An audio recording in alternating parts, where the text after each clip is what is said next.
이거를 좀 덮어주시겠어요? 내가 답지를 못하고 진행했는데요. 괜찮습니다. 감사합니다. 오늘은 2024년 임원 인직 또 교사 임명 예배를 드리고 있는데요.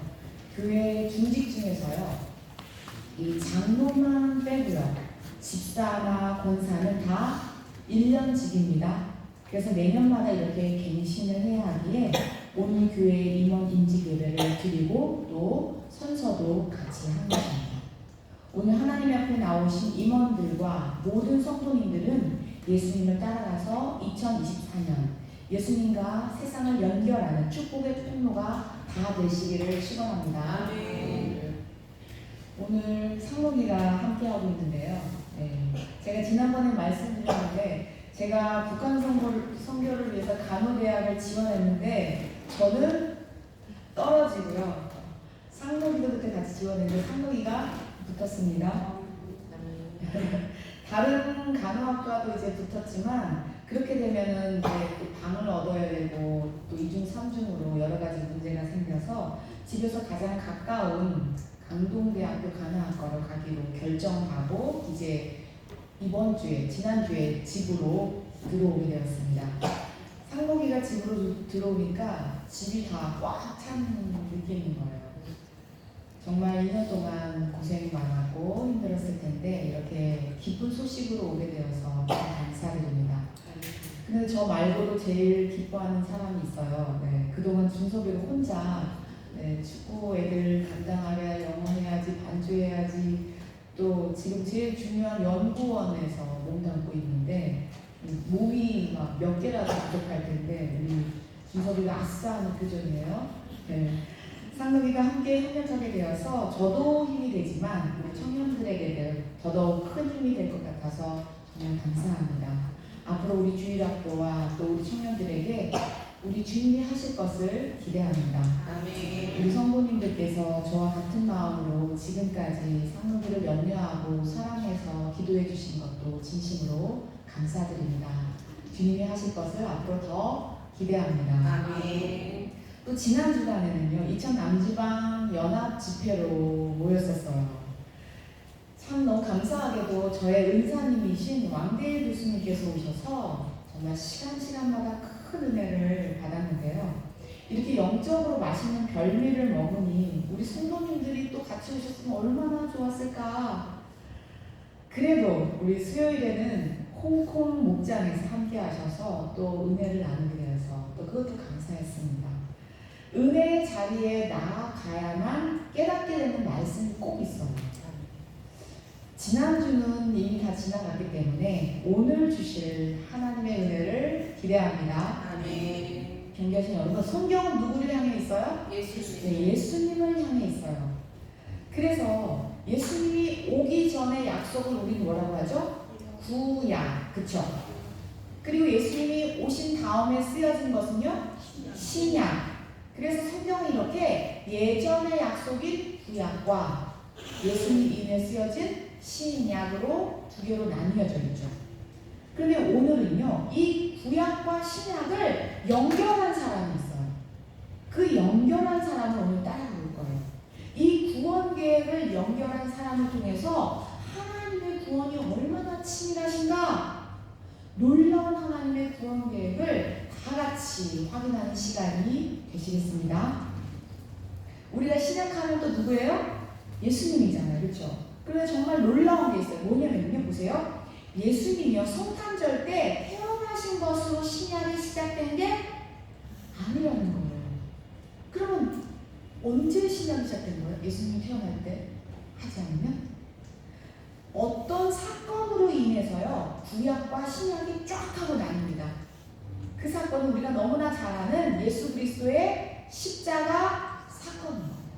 그러니까 십자가의 사건으로 해서 구약과 신약으로 나뉜다는 거예요. 예수님의 탄생으로 구약과 신약으로 나누는 게 아니에요. 예수님의 십자가에서 구약과 신약으로 나누는 거예요. 그래서 우리가 성경을 읽을게요. 그래서 보세요. 예수님의 십자가 지시기 전까지는 그러니까 뭘로 읽어야 돼요? 그렇죠. 구약으로 읽어야 되겠죠. 예수님이 십자가 이후에는 신약으로 있는 거예요. 우리 생각을요. 네.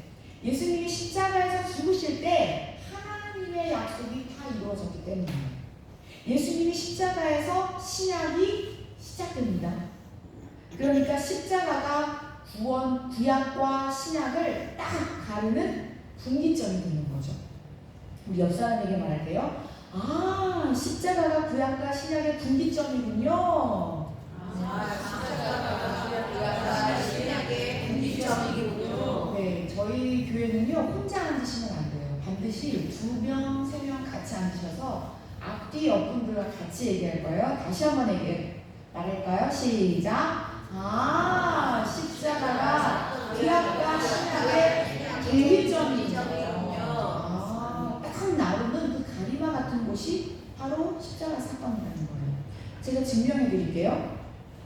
예수님이요 공생의 기간 동안 엄청 많이 병자들을 어떻게 해요? 고치셨잖아요. 혹시 예수님이 병자를 고치신 다음에 이런 말씀하신 거 기억나실 거예요. 특히 문둥병자들에게 고친 다음에 이런 말씀하셨어요. 다 고친 다음에요. 누구에게 가서 내 몸을 보이라. 그래서 누구요? 그쵸? 집사님 감사해요. 제사장에게 가서 내 몸을 보이라 이렇게 했어요. 그러니까 지금 누구를 신뢰하고 있는 거예요? 제사장을 신뢰하고 있는 거고 제사장은 구약시대까지만 있었던 거예요. 예수님이 병을 고쳤으나 누구에게 검사 맡으래요? 제사장. 그래서 예수님도 공생의 기간에는 구약을 인정하고 계셨다는 거예요. 이해가 되시죠? 이게 굉장히 중요합니다. 보세요. 오직 예수님만이 이 세상의 모든 죄를 담당하실 수 있는 분이셨죠. 그리고 하나님의 어린 양으로 직접 그 십자가를 지셨단 말이죠. 그래서 하나님 그 십자가에서 모든 율법이 예수님의 십자가를 통해서 완성되는 거예요. 그래서 예수님의 십자가를 지시기 전까지는 모두 예수님은요 구약의 율법들을 다 인정하고 수용하셨다 이거죠. 그래서 병자들을 고치신 다음에는 누구에게 가라고요? 제사장의 권한을 인정해서 거기 가서 보이라 이렇게 얘기하십니다. 그러면 제가 여기서 아주 어려운 문제예요. 여러분들 잘 들어보세요. 장학 퀴즈 시간이 돌아왔어요. 네, 어려운 문제를 내드리니까 잘 알아맞혀 보세요. 그러면 구약의 맨 마지막 선지자는 누굴까요? 말라기.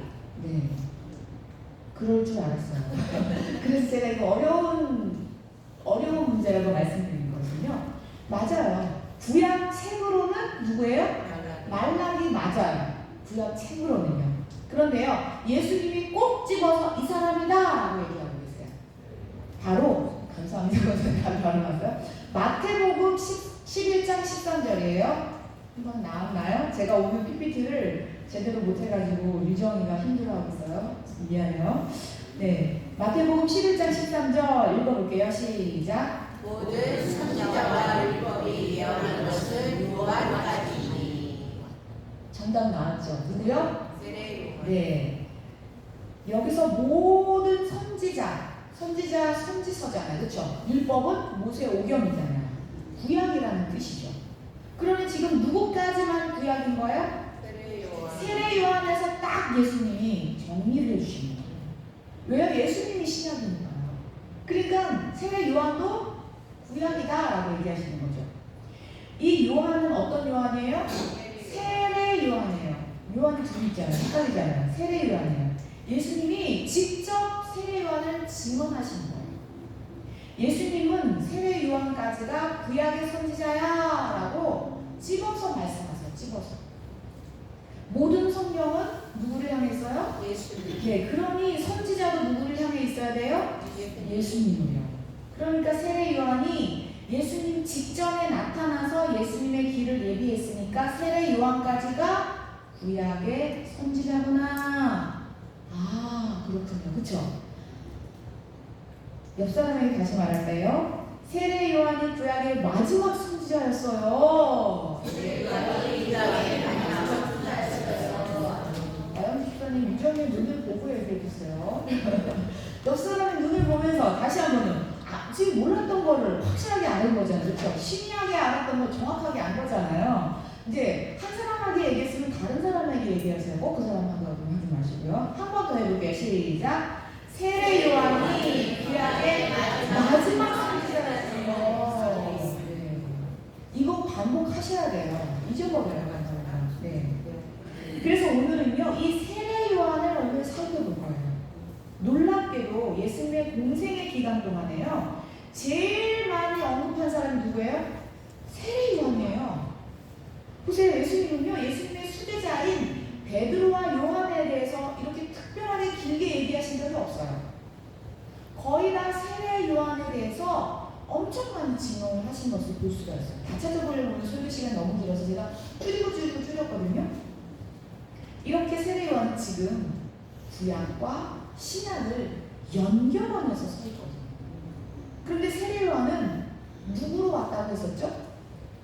엘리야. 그렇죠. 엘리야로 왔다고 또 예수님이 증언하세요. 그런데 우리가 성경을 읽으면 이게 사람들이 와서 너가 누구냐, 너가 엘리야냐, 그래 아니다 막 이렇게 해요. 근데 세례 요한은 자기가 엘리야다라고 하지 않았지만 누구 증언이 정확해요? 예수님 증언이 정확하죠. 예수님이 하나님이시니까. 네. 그래서 마태복음 11장 14절 그 다음 구절에 읽어볼게요. 시작. 만일 저희가 주여 맞을진데 우리라가 엘리야가 곧 이 사람이라. 네, 누구요? 엘리야. 엘리야요. 예수님이 증언하셨다니까요. 정확하게 꼭 집어서 또 말씀하세요. 그런데 구약에 여러 선지자가 있는데 왜 하필 엘리야로 나타났을까요? 제가 지난번에도 말씀드렸지만요, 엘리야는 선지자의 전형이에요. 또 엘리야는 선지자의 모델이었어요. 모델. 왜 모델이냐면요, 남유다가 막 망해갈 때 가장 악한 게 이름이 뭐죠? 두 글자?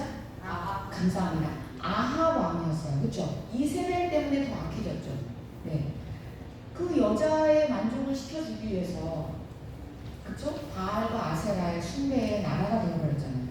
아하 왕이요, 하나님 나라의 간판을 아예 떼버리고요, 바알과 아세라, 그 이세벨의 부인을 두었기 때문에 완전히 우상나라로 간판을 완전히 바꿔버린 사람이 아하 왕이었다는 거예요. 그런데 이걸 바꿀 때 서슬퍼했을 거 아니에요. 이 서슬퍼런 정권 앞에 그 아무도 나서지 못할 때 누가 나서요? 엘리야가 나섰다는 거예요. 우리가 너무나 잘 아는 일화가 있어요. 그렇죠? 엘리야 하면은 무슨 산이 생각나요?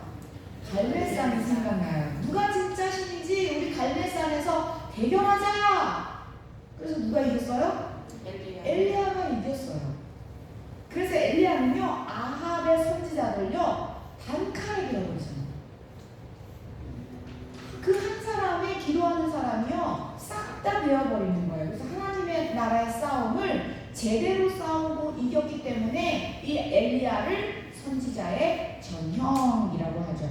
우리 다시 한번 옆 사람에게 말할까요? 엘리야가 선지자의 모델이었군요. 엘리야가 선지자의 모델이었군요. 네, 다른 분들에게 얘기합니다. 권사님, 집사님도 모델이 되세요. 네, 우리 권사님, 우리 집사님, 오늘 임직원, 우리 성도님들이 모델이 되어야 합니다. 우리는 다 하나님 나라의 싸움을 싸우는 사람들이죠. 그래서 예수님은요, 세례 요한의 사역을요 이렇게 정의하세요. 11장 10절이에요.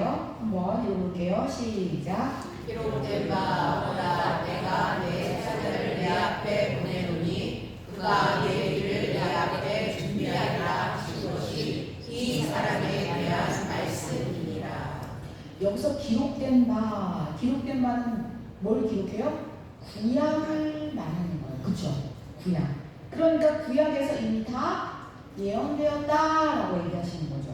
예언이 지금 역사가 되어서 지금 세례 요한이 예수님의 길을 준비하고 있다라고 얘기하시는 거예요. 그런데 이 모든 것을요, 우리 하나님은요 이렇게 역사하십니다. 마태복음 3장 5절로 읽겠습니다. 시작. 이제 예루살렘과 온 유대와 요단강 사방에서 다 그에게 나와. 아멘. 사방에서 다 나갔다는 거예요. 사방에서. 예루살렘과 온 유대와 요단강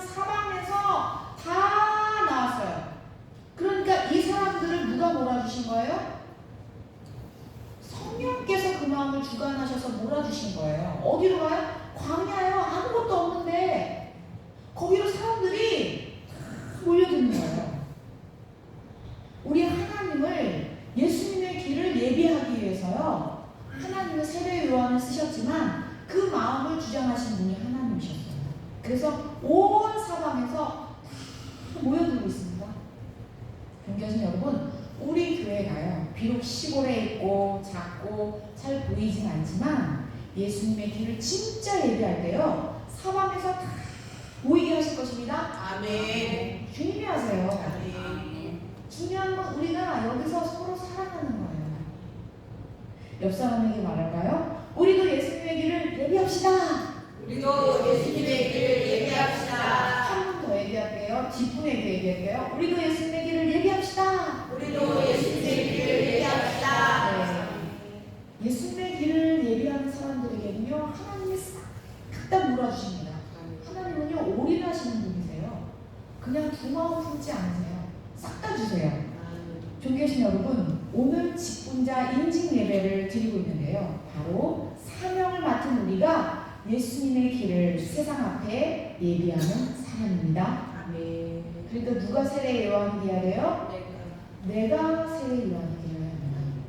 다시 한번 저를 따라할게요. 이번엔 저를 따라할게요. 내가 예수님의 길을 예비하는 사람입니다. 내가 예수님의 길을 예비하는 사람. 제가 세례 요한입니다.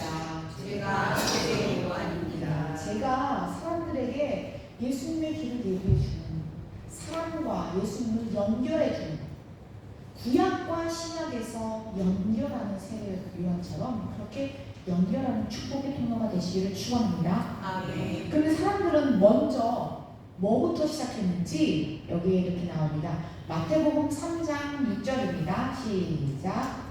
그들의 죄를 잘못하고 요단강에서 그에게 세례를 받던. 네, 세례 받기 전에 뭐부터 했대요? 그렇죠. 자기들의 죄를 자복했다는 거예요. 내 죄는 내가 안 보여요. 그래서 죄를 해결할 수 없지만 또 보인다고 해도 자존심 상해서 안 해요. 이게 인간이에요. 그래서 세례 요한은요, 회개 세례로 예수님의 길을 준비하는 거예요. 예수님이 오신다고 할 때요, 가장 준비해야 될 것이 회개하는 거예요. 예수님이 내 마음에 오실 때도 마찬가지고요. 다른 사람에게 들어갈 때도 마찬가지예요. 회개가 우선이 돼야 되는 거예요. 그런데요, 얼마나 세례를 많이 줬으면 아예 이름 앞에 세례라는 말이 붙었을까요? 그런데 세례요한은요, 이 어마어마한 군중들에게 회개의 물세례만 한 게 아니라, 죄송합니다, 막 엄청 심하게 욕을 하면서 회개하라고 막 역정을 해요. 역정. 3장 7절을 한번 읽겠습니다. 시작. 요한이나 바리새인들과 서기관들이 세례를 부른 대로 오는 것을 보고 이르되 목사의 자식들아, 누가 너희를 가르쳐서 임박한 진노를 피하라 하였느냐. 네, 여기서 유대인들의 가장 막강한 두 세력이 나와요. 그렇죠? 무슨 파와 무슨 파죠? 와, 감사합니다. 이제 보이시죠, 성경이. 이들은요, 유대 그 두 개의 큰 기둥처럼 기득권층이었어. 세력들이었다는 거예요. 그런데 그 사람들이 몇 명이 나와요? 많이 나와요? 많이. 보이시나요? 많이 나와요. 한두 명이 나왔다는 게 아니에요. 얼마나 요한의 세례가 강력했으면 이렇게 권세 잡은 사람들, 막강했던 사람들이 그 밑으로 수그리고 들어오겠어요. 바리새파와 사두개파가 지금 대거 몰려들고 있는 거예요. 진짜 흔들흔들하고 있는 거예요. 그럼 우리는 이 상황에서요, 하나를 딱 짚고 넘어갈 게 있어요. 뭐냐면 이런 지체가 굉장히 높은 분들의 이 사람들은요, 어떻게 보면 지금 국회에 배지를 달고 있는 국회의원들이에요. 우리나라 국회의원들 몇 명이죠? 300명으로 제가 알고 있거든요. 다 합해서 300명. 이 국회 배지 달고 있는 사람, 취기한 사람들이잖아요. 근데 그런 사람들이 많이 오고 있는 거, 우르르. 그럼 보세요. 이 사람들이 빈손으로 왔을까요? 그러면 이 사람들이 특히 정치 세력들은요. 어떻게 하면 세례 요한을 자기 편으로 만들어가지고 우리의 힘을 좀 더 세게 해볼까? 이런 생각 없었겠어요?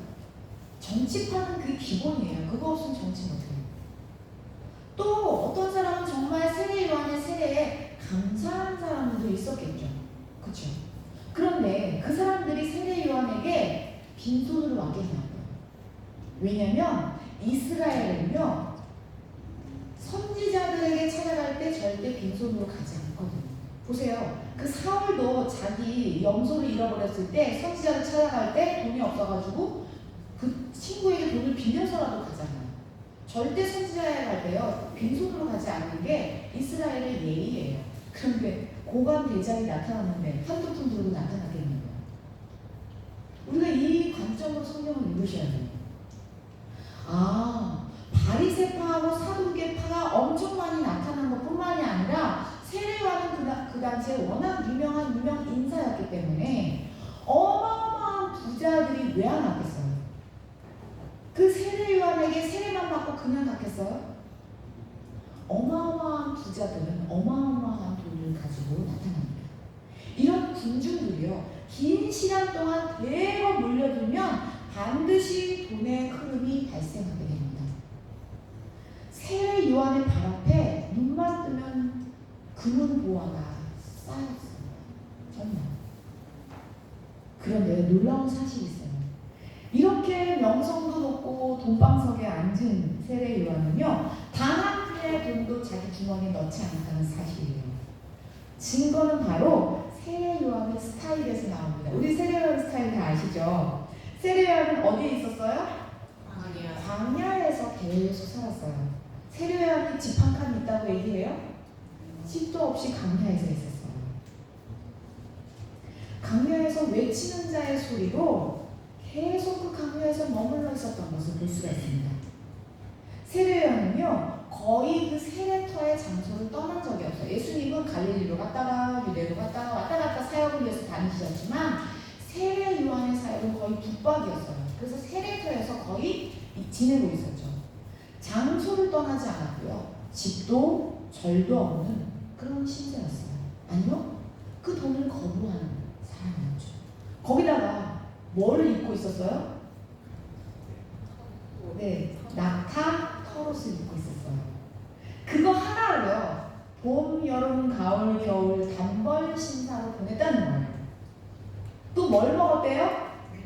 제가 그 구절이 너무 많아가지고 제가 줄여서 하는 거니까 여러분들 잘 따라오셔야 돼요. 구절 다 읽으려면 또 우리 저기 권태환 선생님 혼나니까 네, 제가 패스 할 테니까 잘 따라와주세요 제발. 네, 뭘 먹었어요?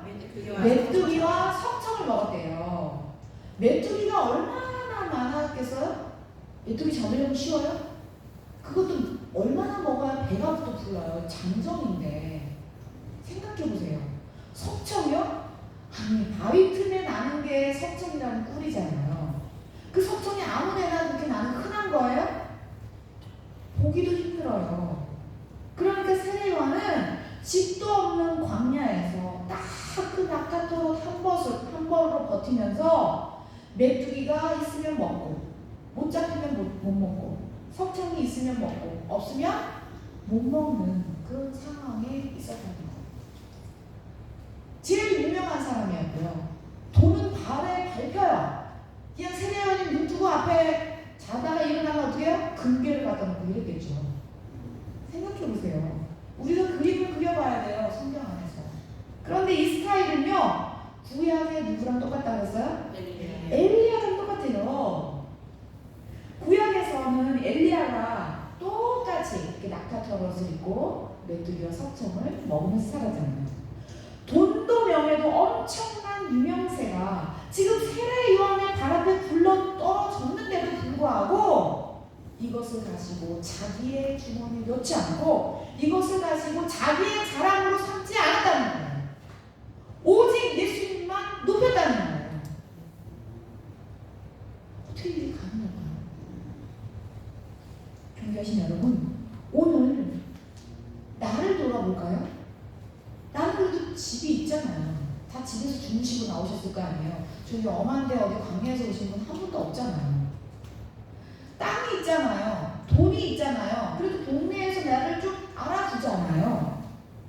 가정이 있고요. 관계도 있고. 이 모든 것은 다 누가 주셨어요? 하나님이 주셨다고 고백하는데 그 고백을 진짜 하냐고요. 그러면 오늘 나는 세례 요한처럼 예수님을 우선으로 하고 있나요? 세례 요한은요, 발에 금이 밟힌 사람이에요. 세례 요한은요, 유대에서 가장 유명인이었어요. 어떻게 하면 오늘 그 사람을 좀 만나볼까? 국회의원들이요, 자기 배지 던져놓고 세례 요한한테 왔다니까요. 그런데 돈이 나한테 있다고 내 건 줄 알고, 땅이 나한테 있다고 다 내 건 줄 알고, 내 자녀를 내가 낳았다고 다 내 맘대로 하려고 하고, 내 남편과 아내는 그저 잡힌 물고기처럼 그렇게 취급하고 있고 있는 것이 나를 아는 거예요. 나에게 주신 이 모든 것은 주님이 주신 거예요. 주님이 몰아주신 거예요. 내가 그렇게 한 것 같아요? 내가 그렇게 할 수 있도록 주님이 해주신 거예요. 그러니 내가 할 것은 세례 요한처럼 그것에 매이지 않는 거예요. 그것에서 자유하는 거예요. 그것을 따르지 않고 그것을 붙잡으려고 막 아둥바둥하지 않고 먼저 주님이 기뻐하시는 길로 가는 거예요. 2024년 우리 임원들과 성도들이 새겨야 할 것은 예수님의 길을 사람들에게 얘기하는 저와 여러분들의 길을 축원합니다. 그리고 지금 성경에는요, 점잖게요, 독사의 자식들아 이렇게 나와 있어요. 이게 욕인데 보세요. 당시 사막에는요, 독사가 많았어요. 뱀이 많았어요. 그런데 우리나라 시골집에는 뭘 키워요? 개를 키워요. 개들이 많잖아요. 그렇죠? 그래서 우리나라는 욕을 할 때 뭐를 집어넣어요? 개 땡땡 막 이렇게 해요. 그렇죠? 꼭 앞에다가 개를 집어넣고 얘기를 해요. 왜 그런가 봤더니 시골에 개를 키우고 개에 물리면 진짜 열받잖아요. 킹 받는다 그러나요? 네. 개를 많이 집어넣고 욕을 하는 문화예요. 우리나라는. 마찬가지로 유대 지역은 뭐가 많다고요? 네, 독사. 그래서요, 개는 좀 나아요. 그죠? 개는 광경병이기 때문에 위험하지만 독사에 잘못 물리면 어떻게 해요? 죽어요. 그러니까 유대에는요, 욕을 쓸 때 뭘 집어넣어요? 독사는 그렇게 착한 말이에요. 뱀 띠리리 이렇게 하는 거예요. 욕을. 그러니까 지금 독사의 자식들아 이거는 진짜 고품격으로 지금 욕을 풀어놓은 거예요. 그러니까 우리나라에 개땡땡 이렇게 하고 있는 거예요. 지금 세례 요한이요. 세례 요한이 자기에게 세례 받으러 오는 사람들의 심령을 깨뜨리고 보기 때문에, 겉과 속이 다른 걸 보기 때문에, 기도한다고 하지만 사랑하지 못하는 그 마음을 깨뜨리고 보기 때문에 개땡땡이라고 부르는 거예요. 지금. 그러면서 중요한 말을 이렇게 합니다. 마태복음 3장 8절로 9절입니다. 읽어보겠습니다. 시작. 그러므로 그때에 어떤 열매를 맺고 속으로 아브라함의 이름이 창이라고 생각하지 말라. 내가 너에게 이르노니 하나님이 능히 이 돌들로도 아브라함의 자손이 되게 하시리라. 아멘. 입으로 회개하지 말라는 거예요. 입으로만. 하나님께만 그냥 회개하지 말고 진짜 내 삶에서 합당한 열매를 맺으라는 거예요. 사랑의 열매를 맺으라는 거예요. 겸손의 열매, 성령의 열매를 맺으라고 생각합니다. 지금 세례 요한은요, 입이 엄청 세요. 그렇죠? 엄청 걸어요. 그런데 그럴 수밖에 없어요. 지금 구약의 마지막 선지자잖아요. 구약은 뭐예요? 망한다, 심판이다, 그거를 외치는 것이 선지자의 사명이었다니까요. 이제 진짜 구원자가 오실 텐데 회개하지 않으면 다 죽는다, 회개하지 않으면 다 멸망이야. 그래서 지금 본문은요, 회개하지 않으면 너희들 아브라함의 자손도 아니야, 이렇게 얘기해요. 이거는 욕 중에 욕이에요. 아브라함의 자손이 아니라면 이방인이잖아요. 그럼 너희들은 죽는다라는 거랑 더 무서운 얘기예요. 죽는다는 것보다. 그러면서 이제 시간이 얼마 없으니까 빨리 회개하라고 이렇게 촉구합니다. 3장 10절입니다. 시작. 이미 우리가 나무에 놓였으니 좋은 열매를 맺지 아니하는 나무마다 지켜 왜 던져지리라. 복기가 지금 나무 뿌리에 놓여져 있다라고 할 정도로 임박했다라는 거예요. 너희들 금방 잘려서 버려질 거야. 회개하는 거. 정말 세례 요한은요, 세례 요한이 내치는 것을 보면 누구나가 놀랄 정도로의 강력한 회개를 촉구합니다. 그러자 수많은 사람들이 정말 세상에 이런 일이처럼 광야로 아무것도 없는데 꾸역꾸역 그렇게 몰려드는 거예요. 그렇게 몰려와서 세례를 받으려고 하는 거죠. 그러니까 나라가 거의 완전히 뒤집힙니다. 그래서 예루살렘 정부에서도 내려와가지고 너가 그리스도가 아니냐 하고 취조했었잖아요. 그렇죠? 그뿐만이 아니라요, 많은 사람들이 세례요한에게 계속 물어봤어요. 당신 그리스도가 아니냐고. 그럴 때마다 세례요한은 뭐라고 해요? 나는 그리스도가 아니다. 나는 아니야. 나는 그리스도가 아니야. 세례요한은요, 입만 벌리면 나는 그리스도가 아니야. 왜요? 하도 물어보니까. 그러면서 어떻게 해요? 나는 그의 신발끈도 풀지 못하는 그런 종도 못한다. 못된다. 그래서 거침없이 회개를 외칩니다. 존귀하신 여러분, 세례요한은요, 보통 사람이 아니었어요. 왜냐면 지금 유대에 시퍼런 권력자가 있었잖아요. 헤로드 왕이 있었잖아요. 얼마나 사악해. 우리 다 알잖아요. 그렇죠? 예수님이 태어날 때 막 다 싹 다 죽이던 그런 아주 사악한 인간인데, 세례요한은요, 이 사람이 두려워했다는 거예요. 아니, 어느 정도 대단하면 지금 헤로드 왕까지도 예수님을 두려워하겠어요. 보세요. 이제 마가복음으로 갈게요. 마가복음 6장 17절 18절인데 17절 먼저 읽겠습니다. 17절은요. 시작. 전에 헤롯이 자기가 동생 빌립의 헤로디아에게 장가들고 이 여자를 위하여 사람을 보내어 요한을 잡아오게 가두었으니. 보세요. 지금 장가들고라고 되어 있지만 누구에게 장가들었어요? 예수씨. 그쵸. 제수씨예요. 이게 말이 돼요? 결혼한 사람을 다시 뺏어와서 자기 동생의 그 아내를, 제수씨잖아요. 제수씨를 강제로 데리고 와서 결혼했대요. 왜요? 왕이 법이니까. 왕이 곧 짐이 곧 법이요 이러면서 마음대로 하는 거예요. 그런데 이 폭군 앞에 누가 말을 하겠어요? 아무도 말을 못하는 거예요. 그러면서 이 여자를 위하여, 이 여자가 누구예요? 헤로디아잖아요. 제수씨. 이 여자를 위해서요, 헤롯이 헤로디아에게 잘 보이려고 누구를 가나도 쳐넣어요? 요한으로.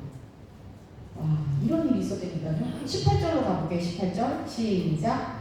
이는 요한이 그들에게 말하되 동생의 아내를 취한 것이 옳지 않다 하였습니다. 지금 옳지 않다라고 했는데 세례 요한의 입에서 개땡땡 나왔겠죠. 네. 지금요, 보세요.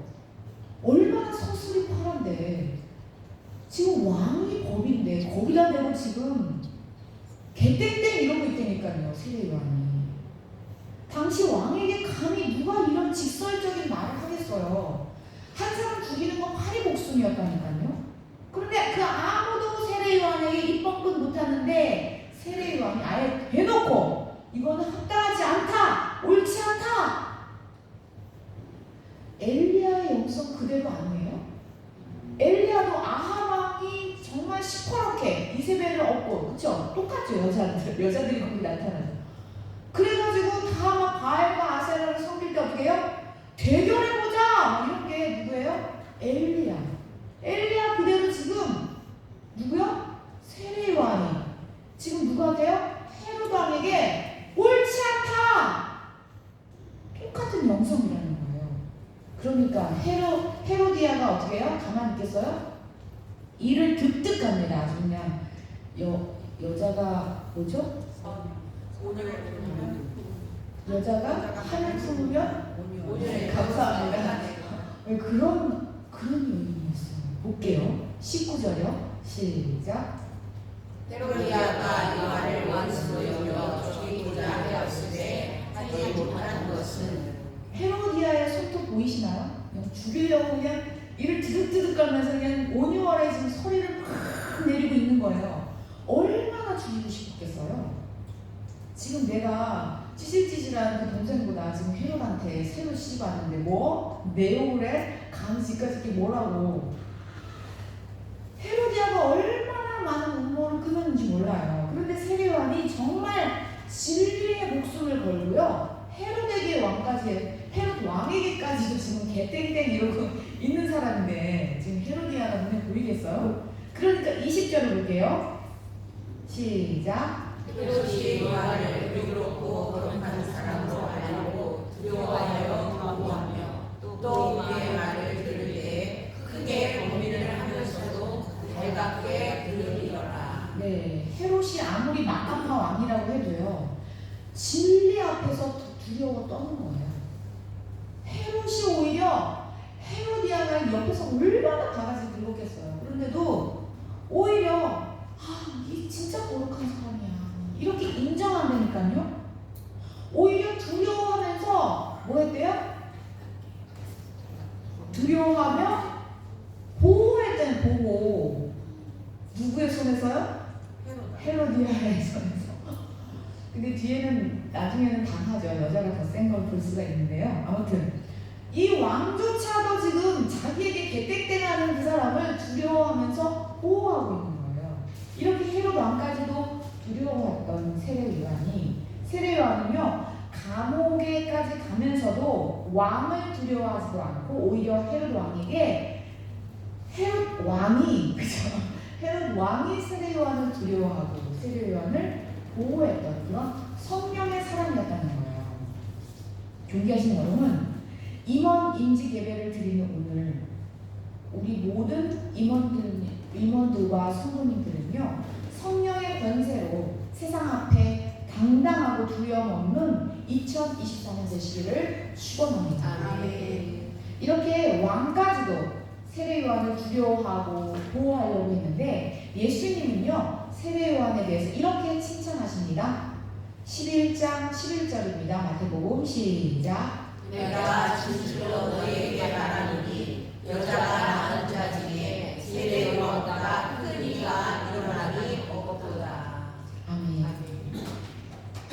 이렇게 세례 요한은요 예수님을 예비하기에 완전히 준비된 하나님의 사람이었어요. 예수님조차도 제일 큰 자다라고 칭찬하셨어요. 그리고 이제 요한복음 오늘 본문으로 이제 들어갑니다. 그러나 걱정하지 마세요. 우리 권태영 권사님이 짐을 싸셨기 때문에 제가 5분 내로 끝낼 수 자신이 있습니다. 자신이. 네. 요한복음 3장 그래도 오신 것이 제가 얼마나 기쁜지 몰라요. 3장 24절 읽어볼게요. 시작. 요한이 아직 옥에 갇히지 아니하였더라. 네, 아직 갇히지 않았을 때 얘기를 하는 사건이에요. 세례 요한이 옥에 갇히기 전에요. 그러니까 세례터에서 지금 열심히 세례를 주면서 맹활약을 펼치고 있었을 때예요. 그런데 이 세례 요한도 제자들이 어마어마하게 많았거든요. 근데 이 제자들이 와서 그러는 거예요. 선생님, 큰일 났어요. 큰일 났어요. 얘기하는 거예요. 뭐라고 얘기하냐면요. 26절을 가볼게요. 26절 시작. 그들이 요한에게 가서 이르되 라비여 선생님과 함께 요단강 저편에 있던 이곧 선생님이 주문하셨으니까 세례를 베풀매 사람이 다 그에게로 가더이다.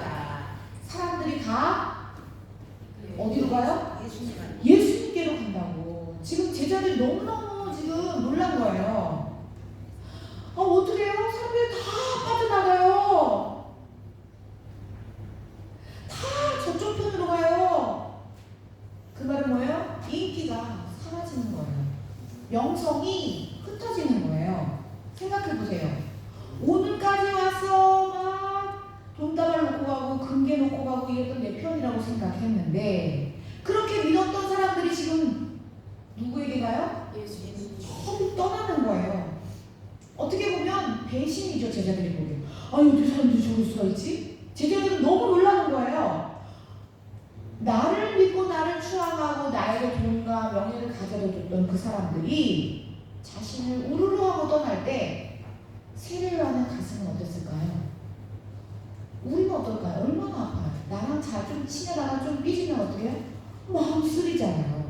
근데 지금 어마어마한 사람들이 지금 예수님께로 가고 있다니까요. 그러자 세례 요한은 이렇게 대답합니다. 28절입니다. 시작. 내가 말하노라 나는 그리스도가 아니고 그의 앞에 보내심을 받은 자라고 한 것을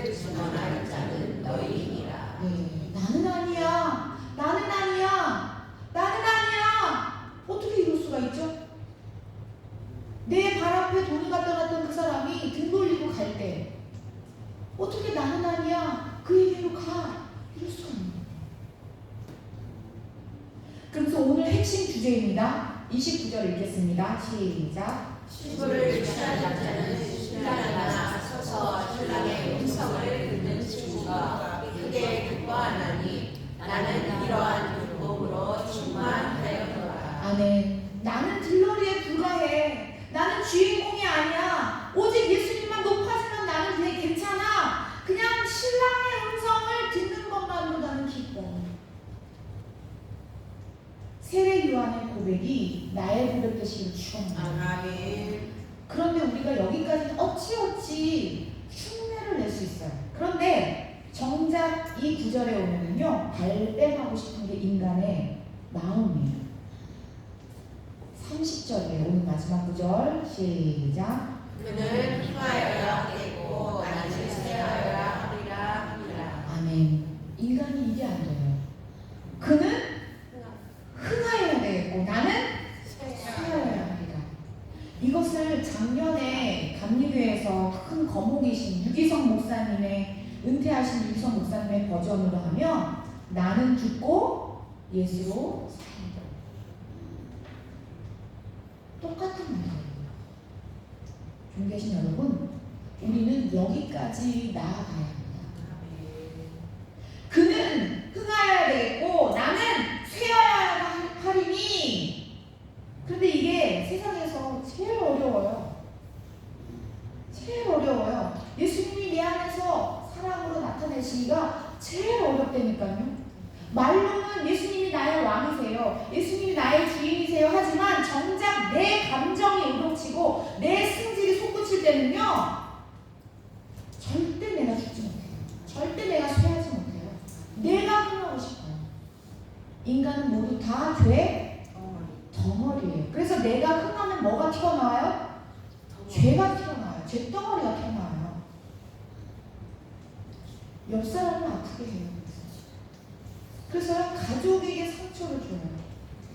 나도 모르는 사이에 내 죄가 막 쏟아져 나와요. 거침없어요. 어떻게 할 수가 없어요. 말할 때마다 풀썩풀썩 썩은 냄새가 나요. 그런데 정작 누구만 몰라요? 나만 몰라요. 내가 말할 때 입냄새 누가 맡아요? 상대방이 알아요. 내 입냄새 내가 나요? 참 다행이에요. 그렇죠? 난 만나니까. 그게 죄된 인생의 본성이에요. 존귀하신 여러분, 나는 철저히 쇠하여져야 합니다. 나는 쇠하여야 합니다. 그렇지 않으면 예수님의 생명이 나타날 수가 없어요. 내가 쇠하여져야 예수님이 나를 생명으로 덮으십니다. 그리고 세례 요한이 외친 것이 회개에 합당한 열매를 맺으라고 하십니다. 그냥 하나님 앞에 나와서 기도한 거 땡! 아니요. 그렇지 않으면 정말 예수님이 나를 다스리지 못하세요. 내가 손 내밀어야 합니다. 내가 굽혀야 해요.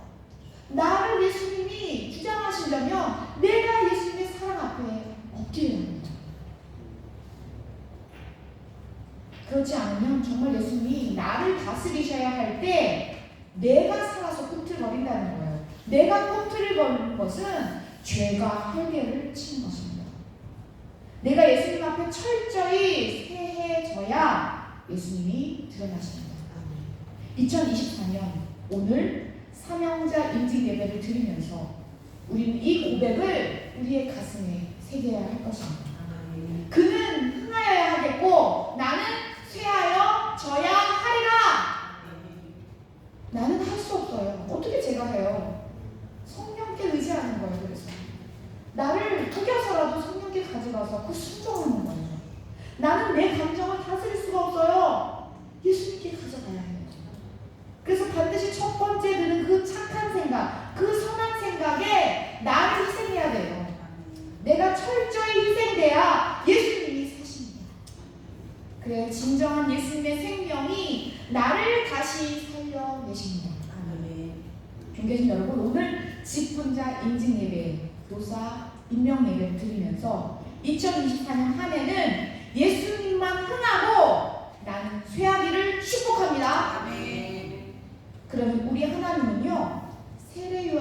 말씀하셨잖아요. 예수님이 여자가 낳은 자 중에 제일 큰 자라고 하십니다. 우리가 오히려 예수님은 흔하고 나는 쇠하기로 순종할 때 오히려 우리 앞에 영성은 높아질 것입니다. 왕들도 우리를 두려워하며 보호해주는 존재가 됩니다.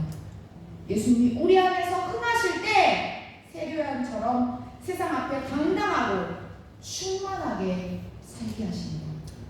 세례요한처럼 부러울 게 없는 사람이 없었을 거예요. 돈과 명예를 다 거머쥐었지만 예수님으로 충만한 사람이었어요. 입술로만 나는 죽고 예수로 사는 게 아니라 삶의 진정한 열매를 맺으며 예수 이름을 높이며 예수님의 사랑으로 소문난 우리 설성감리교회 온 성도와 임원과 교사가 다 되시기를 축원합니다. 기도하시겠습니다.